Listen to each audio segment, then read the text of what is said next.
اعوذ باللہ من الشیطان الرجیم بسم اللہ الرحمن الرحیم رب اشرح لی صدری ویسر لی امری واحلل عقدۃ من لسانی یفقہوا قولی۔ 13 ذی الحجہ اسلامی تاریخ۔ امام ابو الحسن اشعری رحمۃ اللہ علیہ۔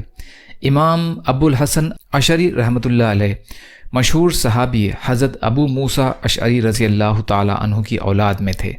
آپ کے زمانے میں اسلام کا ایک فرقہ جو معتزلہ کے نام سے جانا جاتا تھا، اس نے علمی حلقے میں کافی اثر ڈال رکھا تھا، اور عام طور پر یہ سمجھا جانے لگا تھا کہ معتزلہ بڑے ذہین، عقل مند اور محقق ہوتے ہیں، اور ان کی رائے اور تحقیق عقل سے زیادہ قریب ہوتی ہے، اور لوگ فیشن کے طور پر اس نظریے کو اختیار کرنے لگے تھے، اور ایک بڑا فتنہ برپا تھا۔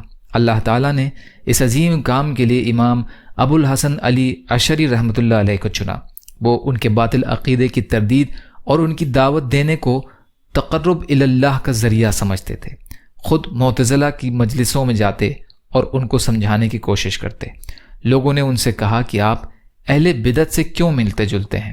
انہوں نے جواب میں فرمایا، کیا کروں؟ اگر میں ان کے پاس نہ گیا تو حق کیسے ظاہر ہوگا، اور ان کو کیسے معلوم ہوگا کہ اہل سنت کا بھی کوئی مددگار اور دلائل میں ان کے مذہب کو ثابت کرنے والا ہے؟ وہ معتزلہ کی مخالفت اور تردید میں لگے رہے ہیں، یہاں تک کہ فرقہ معتزلہ کا زور کمزور پڑ گیا۔ آپ کی وفات سن 324 ہجری میں بغداد میں ہوئی۔ اللہ کی قدرت، بچاؤ کی صلاحیت۔ اللہ تعالیٰ نے ہر ایک جانور کو اپنی حفاظت اور بچاؤ کی صلاحیت سے نوازا ہے۔ چنانچہ بیل، بھینس، بکریوں کی سینگ عطا کر دی ہے، اور جنگلی جانوروں میں سے ہرن، بارہ سنگھا اور گینڈے کو ایسے سینگ لگائے کہ اگر کوئی خونخوار درندہ ان پر حملہ کرے تو آسانی سے وہ اپنی حفاظت کر لیتے ہیں۔ اس طرح تمام جانوروں کا بچاؤ کا سامان اور حفاظت کا طریقہ سکھا دینا، یہ اللہ تعالیٰ کی قدرت کی بڑی نشانی ہے۔ ایک فرض کے بارے میں حضرت محمد صلی اللہ علیہ وسلم کو آخری نبی ماننا۔ قرآن میں اللہ تعالیٰ فرماتا ہے، حضرت محمد صلی اللہ علیہ وسلم اللہ کے رسول اور خاتم النبیین ہیں۔ سورہ احزاب کی آیت کا ترجمہ۔ فائدہ: رسول اللہ صلی اللہ علیہ وسلم اللہ کے آخری نبی اور رسول ہیں، لہٰذا آپ صلی اللہ علیہ وسلم کو آخری نبی اور رسول ماننا اور اب قیامت تک کسی دوسرے نبی کے نہ آنے کا یقین رکھنا فرض ہے۔ ایک سنت کے بارے میں کھانا کھاتے وقت ٹیک نہ لگانا۔ رسول اللہ صلی اللہ علیہ وسلم نے فرمایا، میں ٹیک لگا کر نہیں کھاتا ہوں، میں ٹیک لگا کر نہیں کھاتا ہوں۔ یہ بخاری کی روایت ہے، ابو زحیفہ رضی اللہ عنہ راوی ہیں۔ فائدہ: بلا عذر ٹیک لگا کر کھانا سنت کے خلاف ہے۔ ایک اہم عمل کی فضیلت، استغفار کی بے شمار برکتیں۔ رسول اللہ صلی اللہ علیہ وسلم نے فرمایا، جو شخص پابندی کے ساتھ استغفار کرے گا، اللہ تعالی ہر تنگی میں اس کے لیے آسانی پیدا کریں گے اور ہر غم سے نجات دلائیں گے، اور اسے ایسی جگہ سے رزق پہنچائیں گے جہاں سے اس کو وہم اور گمان بھی نہیں ہوگا۔ ابو داؤد کی روایت ہے، ابن عباس رضی اللہ تعالی عنہ راوی۔ یا اللہ ہم سب کو کثرت سے استغفار کرنے والا بنا۔ ایک گناہ کے بارے میں میاں بیوی اپنا راز بیان نہ کریں۔ رسول اللہ صلی اللہ علیہ وسلم نے فرمایا، قیامت کے روز اللہ کی نظر میں لوگوں میں سب سے بدترین وہ شخص ہوگا جو اپنی بیوی کے پاس جائے اور اس کی بیوی اس کے پاس آئے، پھر ان میں سے ایک اپنے ساتھی کا راز کسی دوسرے سے بتائے۔ مسلم کی روایت ہے، ابو سعید خدری رضی اللہ تعالیٰ عنہ راوی ہیں۔ دنیا کے بارے میں مال جمع کرنے کا نقصان۔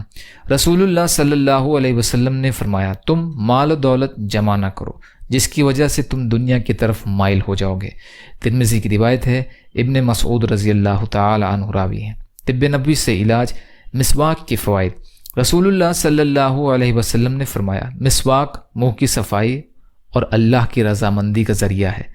نسائی کی روایت ہے، ام المومنین عائشہ رضی اللہ عنہا راوی ہیں۔ خلاصہ: علامہ ابن قیم رحمۃ اللہ علیہ مسواک کے فوائد میں لکھتے ہیں، یہ دانتوں میں چمک اور مسوڑوں میں مضبوطی پیدا کرتی ہے، اس سے منہ کی بدبو ختم ہو جاتی ہے اور دماغ پاک اور صاف ہو جاتا ہے۔